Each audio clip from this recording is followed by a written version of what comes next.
नमस्कार। श्रीमती मोहरी देवी तापड़िया कन्या महाविद्यालय जसवंतगढ़ के इस यूट्यूब चैनल पर मैं प्रवक्ता हनुमान मल शर्मा आप सभी विद्यार्थियों का हार्दिक स्वागत और अभिनंदन करता हूं। प्यारे विद्यार्थियों, बीए प्रथम वर्ष की कक्षा में हिंदी साहित्य विषय के अंतर्गत हिंदी भाषा व साहित्य का इतिहास जो द्वितीय प्रश्न पत्र उसमें महत्वपूर्ण प्रश्नोत्तरों को देख रहे हैं। प्यारे विद्यार्थियों, हिंदी साहित्य का इतिहास में प्यारे विद्यार्थियों ये जो प्रश्न हम ले रहे हैं हिंदी साहित्य के इतिहास से, उसमें हम भक्ति काल से महत्वपूर्ण प्रश्नोत्तर देख रहे हैं। तो प्यारे विद्यार्थियों, विगत वीडियो से हमारा एक प्रश्न चल रहा है, भक्ति काल के विविध काव्य धाराओं के प्रमुख कवियों का परिचय दीजिए। तो इसमें हमने प्यारे विद्यार्थियों भक्ति काल की विविध काव्य धाराओं के बारे में जानकारी ली और विविध काव्य धाराओं के बाद में अब एक एक काव्य धारा कौन कौन सी है तो उसमें हमने पढ़ा। सबसे पहले हमने देखा ज्ञानाशय शाखा, और ज्ञानाशय शाखा जो ज्ञान मार्गी शाखा है जिसको हम कह सकते हैं संत काव्य धारा जिसमें है, तो उसमें हम कबीरदास जी के बारे में कुछ पढ़ा हमने। कबीरदास जी का जीवन परिचय या उनकी रचनाओं के बारे में और उनके व्यक्तित्व के बारे में। और इसके साथ साथ जो ज्ञानाशय शाखा के और जो कवि हैं जिनमें दादू दयाल जी है, रैदास जी है, आपके धर्मदास जी है, मल्लुकदास जी है, इनके बारे में पढ़ा। ये सब निर्गुणपंथी थे और निर्गुण में ये ज्ञान मार्गी शाखा के कवि थे। अब हम पढ़ते हैं प्रेमाशय शाखा, जिन्होंने प्रेम का आश्रय लिया और भक्ति प्रेम का आश्रय लेकर के ईश्वर की प्राप्ति के उपासना पद्धति उन्होंने बताई। तो देखिए प्यारे विद्यार्थियों, प्रेमाशय शाखा है वो मूल रूप से देखो प्रेम मार्गी सूफी शाखा कहते हैं, इसको हम सूफी शाखा कह सकते हैं या प्रेम मार्गी शाखा या प्रेमाशय शाखा है। इसके महत्वपूर्ण सबसे प्रवर्तक कवि है मलिक मोहम्मद जायसी जी है। ठीक है प्यारे विद्यार्थियों, जायस के रहने वाले थे तो जायसी है। तो प्रेमाशय शाखा में प्रेम मार्गी जिसमें ईश्वर से प्रेम किया जाता है, आत्मा और परमात्मा का यहाँ पर प्रेमी और प्रेमिका का स्वरूप मान करके उसका जो है परमात्मा की भक्ति की जाती है, तो प्रेम किया जाता है। तो प्रेम मार्गी शाखा में प्रेम किया जाता है आत्मा और परमात्मा का। देखिए प्यारे विद्यार्थियों, मलिक मोहम्मद जायसी जी प्रसिद्ध सूफी फकीर शेख मुहियुद्दीन के शिष्य थी। प्यारे विद्यार्थियों ध्यान करना, मलिक मोहम्मद जायसी जी है प्रसिद्ध सूफी फकीर थे, संत थे, शेख मुहियुद्दीन उसके शिष्य माने जाते हैं। इनके गुरु मुहियुद्दीन थे और वे जायस के रहने वाले थे, इसीलिए इनका नाम क्या पड़ गया। यूपी में जायसी है, उत्तर प्रदेश में जायस जो स्थान है वहाँ के रहने के कारण इनको जायसी कहा जाता है, मलिक मोहम्मद जायसी। प्यारे विद्यार्थियों, इनकी जो स्थिति है वो 16वीं ईस्वी शताब्दी का पूर्वाध माना जाता है। 16वीं जो शताब्दी है उसका पूर्वाध माना जाता है, यानी 16वीं शताब्दी से पहले का समय इनका रचना काल माना जाता है, इनका कालखंड माना जाता है मलिक मोहम्मद जायसी जी का। और सबसे प्रसिद्धि का कारण इनका था वो था पद्मावत ग्रंथ। प्यारे विद्यार्थियों, इन्होंने पद्मावत की रचना प्रारंभ करने का समय 927 हिजरी संवत है, ये हिजरी तो 927 हिजरी, जो कि अगर ईस्वी सन की बात करें तो सन 1520 ईस्वी के लगभग सन 1520 में इन्होंने पद्मावत की रचना का जो समय है वो निर्धारित करते हैं, निश्चित किया है। ठीक है, निर्दिष्ट किया है, निश्चित किया है। तो ये आपको समझ में आ गया। पद्मावत इनकी सबसे श्रेष्ठ रचना मानी जाती है, अवधी भाषा में रचित है ये और बहुत ही अच्छी रचना है। पद्मावती की कहानी है, इसमें सिंगल द्वीप की राजकुमारी है और चित्तौड़ का जो राजा है रतन सेन उसका, और उसकी जो 2 रानियां हैं। और आपके प्रथम वर्ष में इसके नागमती का जो वीर वर्णन है वो हमने पढ़ाई है। चित्तौड़ का राजा है, चित्तौड़ के राजा रतन सेन, इसकी कथा को इन्होंने लिया है। रतन सेन राजा है और इसकी 2 रानियां हैं, एक रानी है नागमती और दूसरी है पद्मावती। ठीक है, नागमती और पद्मावती 2 इनकी रानियां हैं।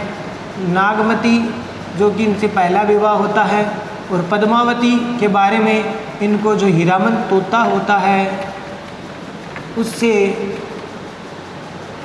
पद्मावती के रूप सौंदर्य को सुनकर के, पद्मावती कहाँ की रानी थी, सिंगल द्वीप की रानी थी। ठीक है, सिंगलदीप की रानी थी, राजकुमारी थी, क्षमा करना, सिंगलदीप की राजकुमारी थी पद्मावती। तो उसको जो हीरामन तोता होता है वह सिंगलदीप में रहता है और वह हीरामन तोता है वो रतन सेन से पद्मावती के रूप सौंदर्य के बारे में चर्चा करता है, बात कहता है। और उस हीरामन तोते से जब पद्मावती के रूप सौंदर्य का वर्णन सुनता है तो राजा रतन सेन के मन में पद्मावती से विवाह करने की इच्छा जागृत होती है और वह रतन सेन पद्मावती को लाने के लिए, उनसे मिलने के लिए सिंगलदीप चला जाता है। और इधर हीरामन तोता पद्मावती से भी राजा रतन सेन के बारे में, उनकी सुंदरता के बारे में, उनके पराक्रम शौर्य के बारे में वर्णन करता है। तो पद्मावती के हृदय में भी राजा रतन सेन से मिलने की उत्कंठा हो जाती है। तो इस प्रकार से दोनों में एक तरह से प्रेम का जो प्रस्फुटन है वो हीरामन तोते के द्वारा हो जाता है। और इसमें एक राघव चेतन नाम का पात्र है जो कि राजा रतन सेन के दरबार में रहता था और ये शैतान का प्रतीक है इसमें। और ये कहते हैं कि राघव चेतन है वो दरबारी था, वो इससे मिल जाता है, किससे? अलाउद्दीन से, अलाउद्दीन से मिल जाता है। और अलाउद्दीन है वो पद्मावती, राघव चेतन अलाउद्दीन के समक्ष पद्मावती की सुंदरता के बारे में बताता है। जब रतन सेन विवाह करके ले आता है पद्मावती को तो उस समय राघव चेतन है वो अलाउद्दीन को उसकी सुंदरता के बारे में बता देता है। और फिर अलाउद्दीन है वो पद्मावती को प्राप्त करने के लिए विजय अभियान करता है और इस तरह से रतन सेन को जो है वहाँ से धोखे से वो ले जाता है रतन सेन को अलाउद्दीन।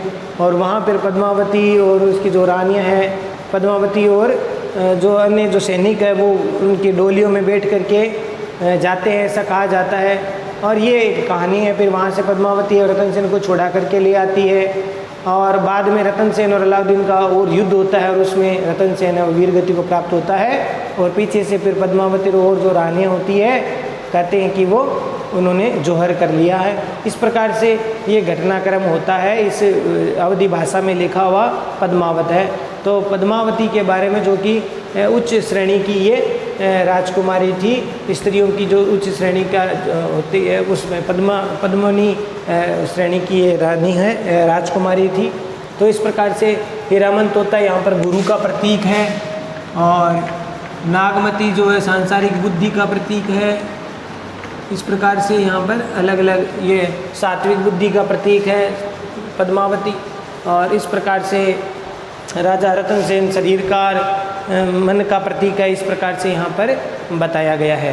तो ये एक तरह से पद्मावत जो काव्य रचना है प्यारे विद्यार्थियों, इसमें एक कथा हिंदू जो नाम से संस्कृति से ओतप्रोत एक कहानी है, लेकिन इसमें आत्मा और परमात्मा की बात है वो कही गई है। तो इन्होंने पद्मावत की रचना का प्रारंभ करने का समय प्यारे विद्यार्थियों 927 हिजरी सन 1520 के लगभग निश्चित किया है।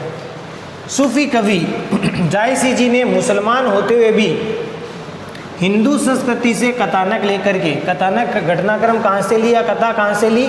हिंदू संस्कृति से, यानी हिंदुओं की पद्मावती नाम हिंदू नाम है। तो सूफी कवि जायसी ने मुसलमान होते हुए, हालांकि मुसलमान थे, फिर भी इन्होंने हिंदू संस्कृति के कथानक को लिया और उसी को आत्मा, परमात्मा, माया, शैतान आदि का सूफी साधना के रूप में वर्णन करके अंततः, प्यारे विद्यार्थी बहुत महत्वपूर्ण बात है, अंततः आत्मा और परमात्मा के मिलन का सुंदर चित्रण किया है। ये पद्मावत काव्य में, महाकाव्य में इसकी जो हिंदू संस्कृति से कथानक वो लिया गया है। और इसके द्वारा मैंने कहा है ये देखने में ये राजा रतन सेन, राघव चेतन ये पात्र दिखते हैं, लेकिन इन्हीं पात्रों के द्वारा सूफी काव्य धारा के कवि जायसी जी ने आत्मा, परमात्मा, माया, शैतान आदि का सूफी साधना के रूप में वर्णन करके अंततः आत्मा और परमात्मा के मिलन का चित्रण वो किया गया है। किस प्रकार से, अब ये राघव चेतन शैतान का प्रतीक है, तो किस प्रकार से भक्ति के मार्ग में शैतान है वो बाधा करता है, सांसारिक जो विषय वासना है वो किस प्रकार से बाधा पहुंचाते हैं। नागमती सांसारिक बुद्धि का प्रतीक है, ये पद्मावती सात्विक बुद्धि का प्रतीक है। तो अलग अलग प्रतीक है। हीरामंत होता है वो गुरु का प्रतीक है। तो सिंगल द्वीप ये जो है चित्तौड़ का जो किला है ये शरीर का इनका प्रतीक है, मन का प्रतीक है। तो ये सब चीज़ें एक तरह से जुड़ करके आत्मा और परमात्मा के मिलन की बात इसमें कहा जाता है इसमें। तो किस प्रकार से आत्मा और परमात्मा के मिलन पर जोर दिया गया है और यही इस साधना पद्धति का मूल आधार है, ईश्वर से प्रेम करना और प्रेम करते हुए आत्मा और परमात्मा का मिलन होना। यही इस साधना पद्धति का प्रेम मार्गी पद्धति का मूल आधार है। इस कारण से जायसी जी ने देखो यहाँ आया है लौकिक वर्णन के द्वारा अलौकिकता का निर्देश किया है। लौकिक वर्णन में सांसारिक वर्णन किया गया है। देखो सांसारिक वर्णन है चित्तौड़ का राजा रतन सेन है, राघव चैतन्य है, महागमती, पद्मावती, ये सांसारिक व्यक्ति है यानी सांसारिक पात्र है। तो इसमें देखिए लौकिक वर्णन करते हुए अलौकिकता यानी आध्यात्मिकता परमात्मा जो परम लोक है उस अलौकिकता का निर्देश करके प्रेमाश्रयी भक्ति का पवित्र मार्ग बताया। यानी जायसी जी ने अलौकिक वर्णन लौकिक वर्णन के साथ अलौकिकता का निर्देश किया है और इसमें प्रेम का आश्रय लेकर भक्ति का पवित्र मार्ग बताया। अर्थात ईश्वर से प्रेम करने का जो मार्ग है वो बताया। आत्मा और परमात्मा के मिलन का उनके प्रेम का चित्रण इसमें किया गया। इस संदर्भ में प्यारे विद्यार्थियों उन्होंने किन्होंने जायसी जी ने मलिक मोहम्मद जायसी जी ने सूफी साधना के विविध सोपानों विविध सीढ़ियों के द्वारा विविध सोपानों के द्वारा निर्देश वो किया है। यानी इस संदर्भ में उन्होंने सूफी साधना में जो पद्धतियां हैं उस विभिन्न प्रकार के जो सोपान है तरीयत हकीकत ये मार्फत इस प्रकार के जो पद्धतियां हैं उसको इसमें चित्रित किया गया है। इनकी जो अखरावट जो रचना है एक एक अक्षर पर ये रचना लिखी गई। अखरावट माने अक्षर, अक्षर का मतलब होता है अक्षर। तो एक एक अक्षर पर इन्होंने जो पद लिखे हैं तो इस प्रकार से अखरावट जो रचना है। और आखिरी कलाम जिसमें कयामत का वर्णन किया गया है, प्रलय की स्थिति या कयामत का वर्णन है वो आखिरी कलाम में है। तो इस प्रकार से अखरावट और आखिरी कलाम जो इनकी और रचनाएं प्रसिद्ध रचनाएं हैं, नामक दो अन्य रचनाएं भी हैं, लेकिन इनको सबसे ज़्यादा प्रसिद्धि मिली वो प्यारे विद्यार्थियों पद्मावत से मिली। पद्मावत इनकी अक्षय कीर्ति का आधार है। अक्षय कीर्ति यानी जिसका कभी क्षय नहीं होता, ऐसा यश ऐसी कीर्ति मलिक मोहम्मद जायसी जी को किस रचना के द्वारा मिला? पद्मावत से मिला। और इसी पद्मावत का आधार हम कह सकते हैं दोहा चौपाई जो शैली है इसी का आधार तुलसीदास जी ने भी लिया है। और जितने भी ये प्रेम मार्ग शाखा के जो सूफी काव्य धारा के कवि थे उन्होंने यही दोहा चौपाई शैली का प्रयोग इन्होंने किया जिसको कड़वकबद्ध शैली भी कहा जाता है। तो इस प्रकार की शैली का इन्होंने प्रयोग किया। मनसब आगे हम देखेंगे। प्रेमाश्रयी भक्ति साधना का श्रेष्ठ ग्रंथ कहा जाता है पद्मावत को। प्रेमाश्रयी भक्ति साधना का श्रेष्ठ ग्रंथ है पद्मावत और ये जायसी जी की अक्षय कीर्ति का आधार है। तो प्यारे विद्यार्थियों ध्यान करना, पद्मावत ही जायसी जी की अक्षय कीर्ति का यश का और प्रेमाश्रयी भक्ति साधना का श्रेष्ठ ग्रंथ है। अगली बात, प्रेमाश्रयी शाखा में और भी कवि आते हैं जैसे कुतुम्बन, उस्मान, शेख नबी, कासिम शान, नूर मोहम्मद आदि ने इस परंपरा को आगे बढ़ाया। यानी ये भी सूफी काव्य धारा के कवि हैं। कुतुबुन की रचना मृगावती है ना, मुल्ला दाऊद की रचना चांदायन, उस्मान, शेख नबी, कासिम शाह, नूर मोहम्मद, ये ऐसे कवि हैं उस समय के। जो मंजन की मधुमालती जो रचना है ये रचना सूफी काव्य धारा के कवियों की है। और इन्होंने ये मुसलमान थे, सब कवि लगभग सभी कवि मुसलमान थे, फिर भी इन्होंने जो रचना का नाम किस पर रखा? हिंदू संस्कृति के ऊपर। जैसे कुतुबुन की जो मृगावती है, मृगावती नाम हिंदुओं का नाम है, हिंदू राजकुमारी का नाम मृगावती। चांदायन हिंदू नाम है, मुल्ला दाऊद की रचना है चांदायन। तो इस प्रकार से ये जो रचनाएं हैं, मंजन की मधुमालती जो रचना है मधुमालती, इस प्रकार से जो नामकरण है वो हिंदुओं का नाम, हिंदू संस्कृति का नाम, और कवि थे वो मुसलमान थे। और इनका आधार क्या था? ये जो घटनाएं, प्रेम की जो घटनाएं इसमें सब में है, और वो प्रेम की घटनाएं लौकिक प्रेम से अलौकिक प्रेम की ओर बढ़ने की पद्धति है, प्रेम करने की पद्धति है।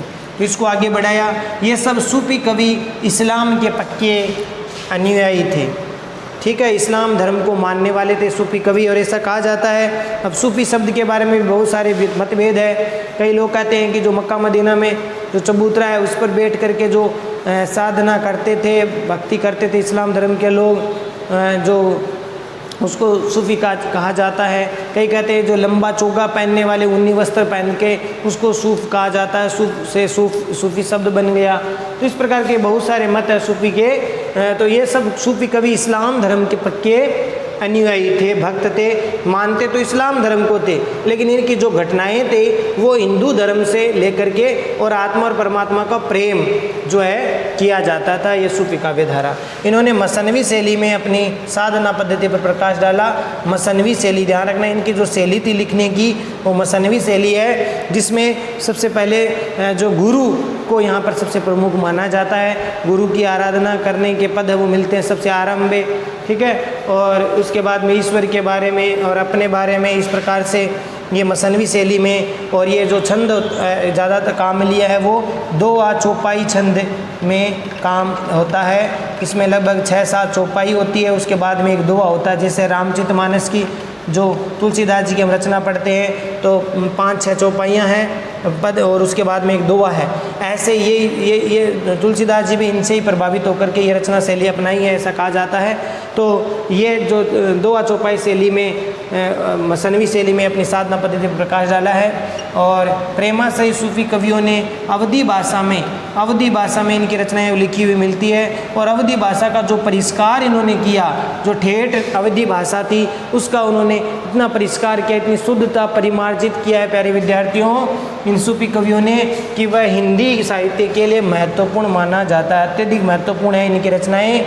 ये चाहे आप चांदानी कुतुबुन की रचना देख लो, उस्मान की देख लो, शेख नबी की, कासिम शाह, नूर मोहम्मद या मंजन की देख लीजिए, ये सब रचनाएं, चांदाइन देख लीजिए, मधुमालती जो रचना है, या फिर चित्रलेखा रचना है, चित्रलेखा रचना, ये सब जो रचनाएं हैं, इन रचनाओं में अवधी भाषा का इतना सुंदर प्रयोग किया गया है। और अवधी भाषा का जो परिष्कार इन्होंने किया है वो इसके लिए हिंदी साहित्य हमेशा इनका ऋणी रहेगा, और हिंदी साहित्य के लिए अत्यधिक ये महत्वपूर्ण माना जाता है। तो प्यारे विद्यार्थियों, आशा करता हूँ ये समझ में आ गया होगा।